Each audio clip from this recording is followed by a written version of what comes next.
Good evening, everybody. Shalom, Montreal. This is my first time here, so thank you for hosting me. And it's actually interesting because when I got the first Facebook message from Andrea from the Federation, she asked if I could come. I didn't realize it was my first wedding anniversary. So, hopefully, I'll have a home to get back to when I finish this. I got lots of presents, thanks to the friends of the Federation that drove me around and took me to all the right stores. So thank you for that. First of all, so my name is Zvika Klein.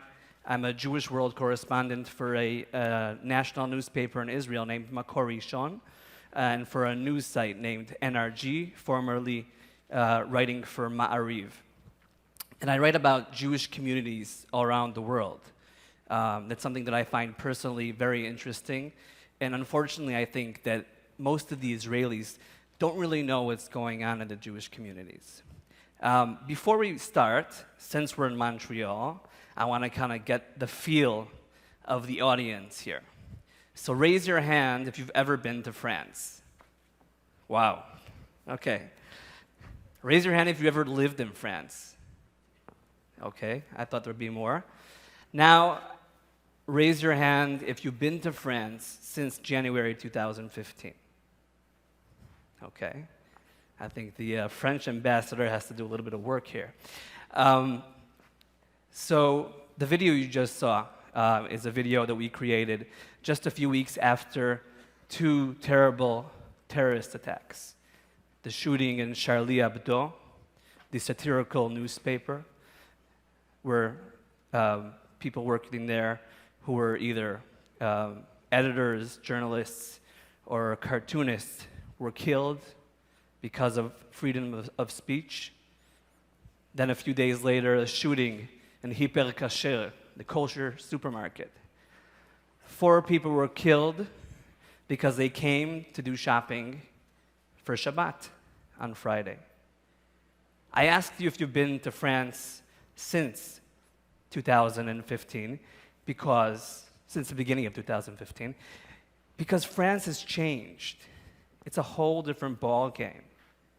If you've been to France in the past few months, specifically Paris, but not only Paris, walking down the streets, you'll see soldiers with huge guns. And I've been to the army in Israel, okay, but these are like really big guns, and they're ready for, hopefully something bad won't happen, but they're there. Every single synagogue, Jewish school, cemetery, has at least 3 or 4 soldiers in uniform standing there with big guns and guarding. 10,000 soldiers were spread all across of France to guard these Jewish institutions. 10,000 soldiers. Now, we're not talking about, I grew up in Israel, okay? So for me in Israel, I was unfortunately used to terrorist attacks, things happening, unfortunately. But in France, that's not something that we're used to. My connection to the Jewish community in France isn't as long as most of the people here in the room. Many of you have family in France or lived there. In 2012, I was a young journalist, and I was covering a story in Paris. And then I got a phone call.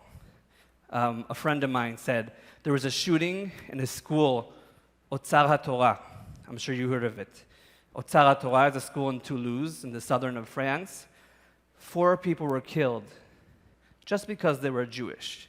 3 of them children. One of them was one of the parents. And I know that school because for a few years I worked for Jewish organizations. I sent emissaries, shlichim, to this specific school, Otzar HaTorah. The principal is Rabbi Yaakov Montenegro, who I know very well. And I got a text message that said, please pray for these names. They were shot. One of them was Miriam Montenegro, a young girl who was born after years of her parents trying to bring another girl into the world. Blonde, blue eyes, beautiful girl, who was killed just because she was waiting for a bus on the way to school. I immediately got on the train, went down to Toulouse. I was one of the first Israeli journalists to get there. And I thought to myself, I go to Europe all the time. And every time I go to Europe, unfortunately, I take off my kippah, the one that you saw there in the video, not because I'm embarrassed to be a Jew, but because, we've been through enough, 2,000 years of crazy history. We know that we're not safe. So it's like my gut instinct is to take my kippah off. Now that I'm married for a year, it's not my gut instinct, it's my wife. But I went to Toulouse and I said, you know what? These people were killed because they were Jewish. I'm not taking my kippah off. I'm going to be with my kippah. It may even open some doors. I get into a taxi going to Toulouse, and I don't speak French, and the taxi driver didn't speak English, but he wouldn't take any money from me. This was the first time in so many years that there was a terrorist attack in France. It wasn't only a Jewish issue, it was a French issue. And he saw my kippah and he said, no money. I get to this school, hundreds of journalists from all around the world covering this story. Because for the first time in who knows how many years, Jewish children are shot outside of a school. They wouldn't let journalists in. They saw me with a camera. I had a kippah on my head. I said I'm friends with the family. The soldier there, the French soldier, took me aside. Big guy, held me up like this. He said, pray in the name of your Lord that you won't take any pictures. I did. And I walked in there and I saw a small yet very unified Jewish community. Amazing Jewish community in Toulouse. In Israel, a lot of times people think, the French community, they're loud, they make the real estate in Israel go up, but which is true in a way. But suddenly I met this beautiful Jewish community, more Zionistic than I had seen anywhere. So connected, so traditional. And there was 4 bodies over there. 3 of them, small little bodies, who were there all night until the next day they were flown to Israel. Ever since, I took upon myself as an Israeli journalist to be in touch with the French Jewish community. Because I realized that this is something historical going on. It's something is different. The Jews there don't feel safe anymore. Not only the Jews, even the people who aren't Jewish. I've been covering Aliyah to Israel, immigration. 7,000 Jews made Aliyah just in 2014. 2013, there was approximately 3,000 Jews. It doubled. Next year, the current year, 2015, it's getting even larger. Many Jews are leaving and moving to Montreal. Others are going to Miami. And the situation is very difficult. Going back to 2015, the shooting. The entire world followed this event. Leaders from all around the world came to Paris. They went in this huge march.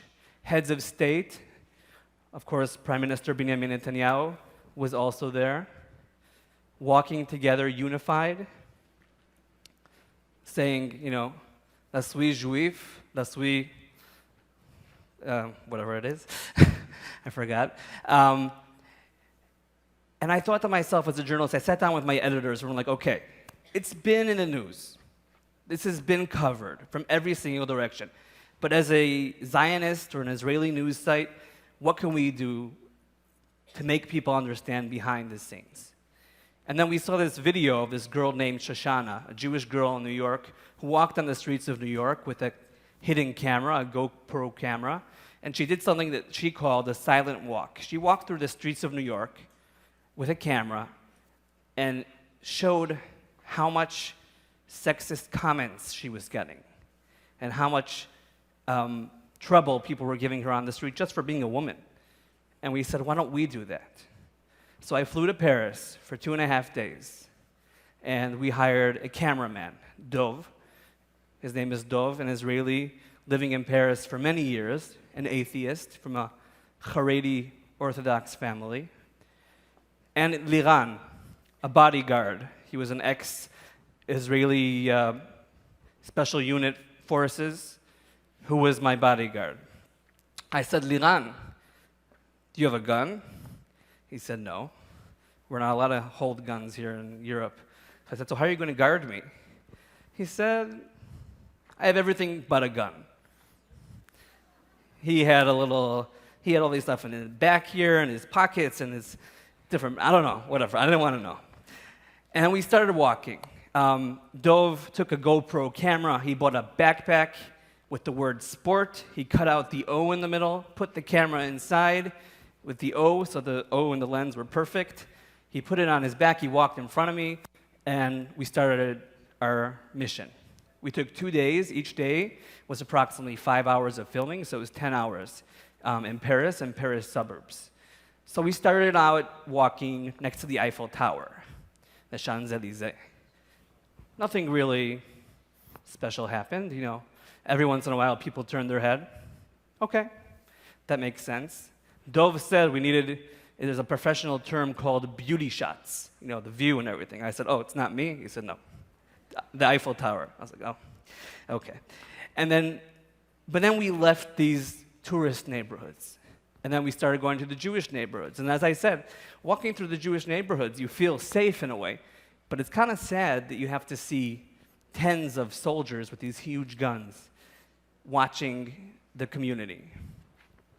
Then we started going further and further into other areas and communities that were not as friendly, were more Muslim populated immigrants who moved there. Places like Barbès or Saint-Denis. Walking through those areas, the American media, I think it was Fox News, called this area a no-go zone. They claim that there's areas in Paris where the police won't even come in. Well, we were able to walk in. I don't know about the police. We were walking there. Again, I'm wearing my white kippah. I have a tzitzit out. Dov walking in front of me with the camera. And suddenly, people started pointing. People started yelling at us, saying, Jew, looking at me and saying, maybe this guy's a dog, homophobic remarks, threats, spitting, not something that you're kind of used to, you know, usually. And it was interesting because Dov, who lives in France for many years, again, an atheist, he was married twice to non-Jews, not very connected to his Jewish identity. And he told me, I thought there were no-go zones, but it's not true because nobody told me anything. Nobody told Liran anything. You were the problem because you were the one who was Jewish. And it's not only that I'm wearing this kippah, I have a Jewish face, so I can't really hide it. And it was true, because they were there dressed the way they're usually dressed, as French Jews, but they didn't look Jewish. But I was the problem. And we walked and walked and more, and at a certain point, I didn't hear it, but Liran was there, and he said, there was this kid who walked by you with his mother wearing the whole Muslim garb. And the kid told the mother, Mommy, what's this Jew doing here? Doesn't he know they're going to kill him? Now, this is like a little kid. But he realized, especially after these shootings, that I shouldn't have been there. So I took this material, the video, and I flew back to Israel. Some of my editors wanted me to be beaten up. They wanted to get back at me for different things going on at work. I'm like, I'm sorry, nobody hit me. But we worked on the materials, and we sat, and unfortunately, not everything was recorded because it was a hidden camera. You can't always catch everything. We worked on this video, and I had seriously no expectations for it to get viral or anything to happen because I said, you know, whatever. I mean, as a Jew, I'm used to every once in a while people cursing at me or whatever. It makes sense. We uploaded this video, and within minutes, boom, things started moving. If you've ever seen anything viral from like behind the scenes, it's amazing. It's just like, it was just on Facebook, Twitter, YouTube, thousands, tens of thousands, 100,000s. My boss was like, at the end of the week, if we get to 1 or 2 million, wow. At the end of the week, there was tens of millions of views on YouTube, Facebook, TV channels from all over the world. It was fun because for like a week and a half or 2 weeks, I didn't have to work. I was just doing interviews the whole time. But then, during these interviews, things kind of started to fall into place. I didn't understand why it was so interesting. BBC kept on calling me every single hour. Every single hour, we want BBC Radio, we want you to speak on this show or that show. And I asked the producer, I said, why is this so interesting? He said, well, it's on the BBC website, and it's the highest rated article, and the British people are very disturbed about this, and they want to hear about it. And he said, you know, for us, it's so sad, it's so terrible that someone can't display their religion out in Europe. In Europe in 2015, you can't display your religion. Another thing that I realized, as I said before, me as a Jew, as an Orthodox Jew, I'm used to hiding my religion in Europe.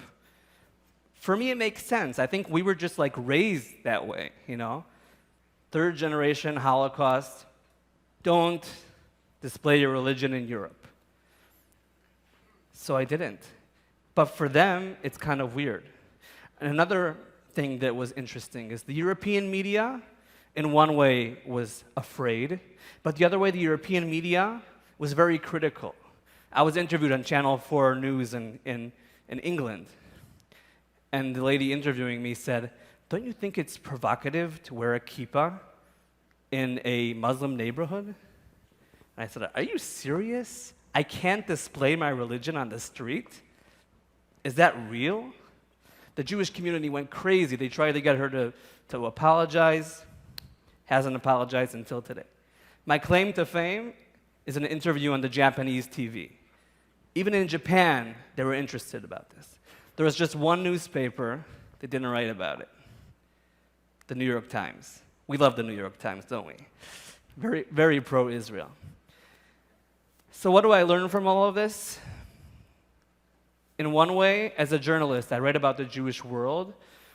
Sometimes I feel like we're a little bit exaggerating, and the media really does exaggerate. We put a focus on the negative instead of on the positive. If I had had time, I would write every single day a few articles about anti-Semitic attacks around the world. And before this, I thought that, like, yes, it exists, but, like, I may be exaggerating, but I'm not exaggerating. It really does exist. They really do not want us to exist. And they'll do anything possible to make that happen. So it does exist.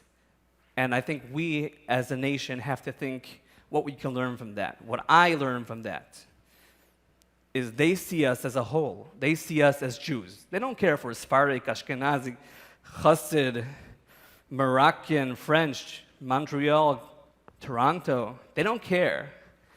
You're a Jew. And if we would do that, if we would just be able to look at everyone and say, you're a Jew, then I think that would be amazing. We have a long way until that will happen, but I think it definitely could be. So thank you very much for hosting me. And I hope that we should, next year, have a positive video to show and not this negative. Thank you.